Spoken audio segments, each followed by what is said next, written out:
Hello there YouTube, my name is Katy and you're watching my channel Super Console, and today I am talking about this game, Yokai Watch for Nintendo 3DS.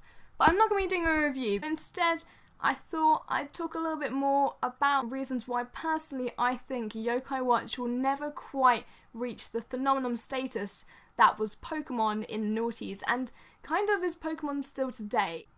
Yokai Watch is a very Japanese game, developed by one of my favourite Japanese devs, Level 5, who made successful series such as Fantasy Life, Inazuma 11 and Professor Layton. For those of you not in the loop, the story follows Nate, the male protagonist, or Katy, the female option, also known as Keita and Fumika in the Japanese versions. One day, while attempting to catch bugs in the forest, the protagonist stumbles across a weird old gachapon machine, from which a yokai called Whisper is released from.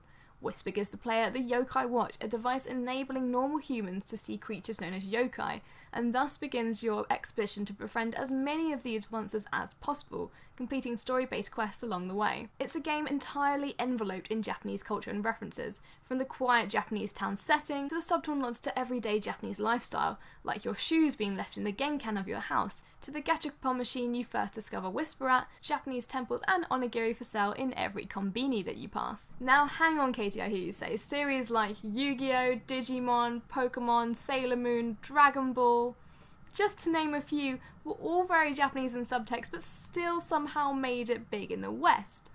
What's your point?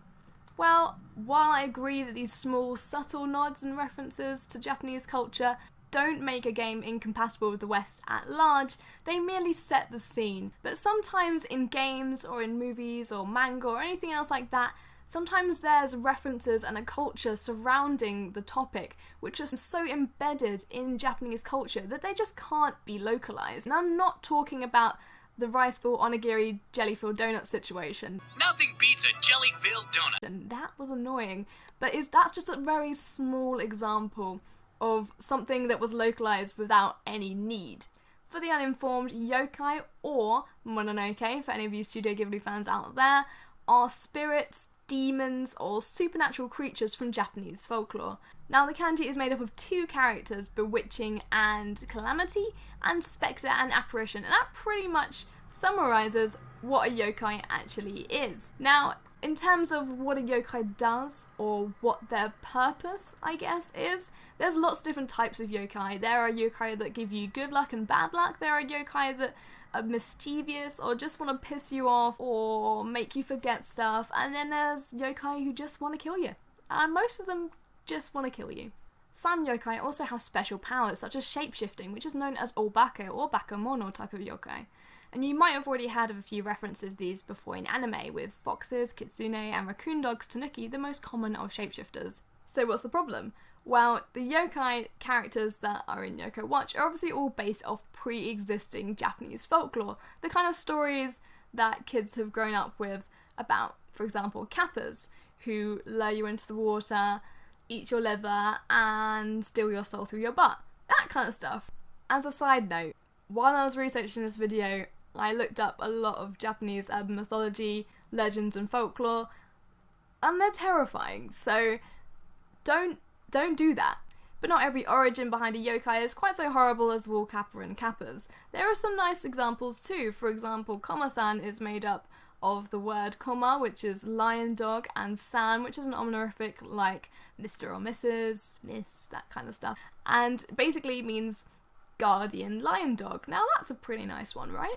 Another obvious one is Daruma, who is obviously based off of a Daruma doll, which is a kind of figure that you can get at temples, and they come without pupils. So you draw on one pupil when you're setting a goal, and you draw on another one when you've completed the goal. And the idea is that if you see a one-eyed Daruma doll, it's meant to remind you of your goals in life and keep you on track to achieve everything that you want to. And then once you've achieved them, you burn them, obviously. So this Daruma is kind of a play on the whole kind of like striving towards a goal of a Daruma doll, because Daruma is lazy and aimless. Okay, how about Manjima, also known in the Japanese versions as Jinmenken. Now, Jinmenken are quite a well-known urban myth in Japan of a human-faced dog. You're meant to find them in urban locations at nighttime, and apparently they can talk, but they're quite pissed off all the time. I guess you would be if you were a human-faced dog.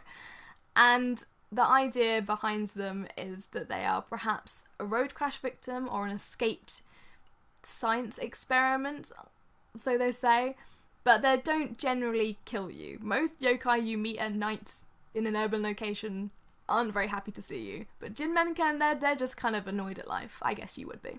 Now that skeleton one, Dazabel, is based off of a yokai in urban Japanese legends called One Onna, who is a skeleton woman who lures men into her arms and then exposes her true face and then kills them and sucks the life out of them until they become skeletons themselves, which isn't that bad. Like, compared to some yokai, that's not that bad.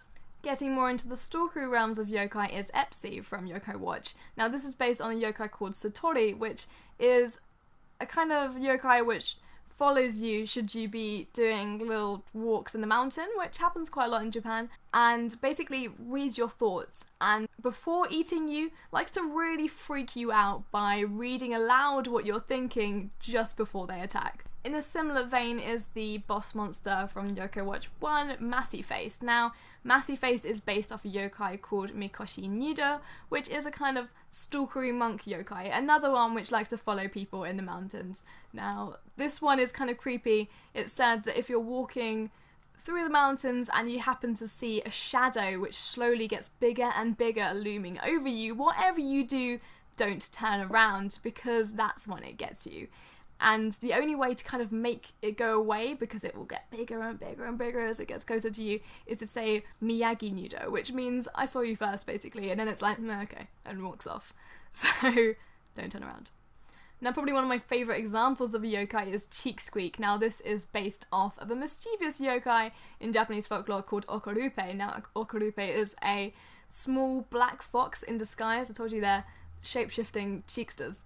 And Okurupe basically farts in annoying or uncomfortable situations, and the only way to get rid of Okurupe is to fart right back at it. Obviously. But while yokai do make interesting source material, they hardly create the cute and cool monsters seen the likes of Pokemon and Digimon, which is an important factor, because let's face it, it's one of the reasons Pokemon became quite so phenomenal in the first place, because you wanted to buy every plushie, collect every card, track down every figurine. But in Yokai Watch's case, because of the origins of the monsters, most characters are just plain weird and ugly, and there's really only a few characters that I would generally buy a plushie of, like Jibanyan or Komo-san. Can you imagine having a cuddly toy of this guy sitting on your bed? I don't think so. So while Yokai Watch might be a really fun and great game to play, I feel personally that the yokai themselves are a cultural barrier to the game becoming the big phenomenal success that Pokemon was, purely because kids just can't relate to the creatures in the same way. And I think it's plain and simple, you're not going to pick up a Telltale action figure, are you? Whereas Pikachu, now you're going to buy a lot of them.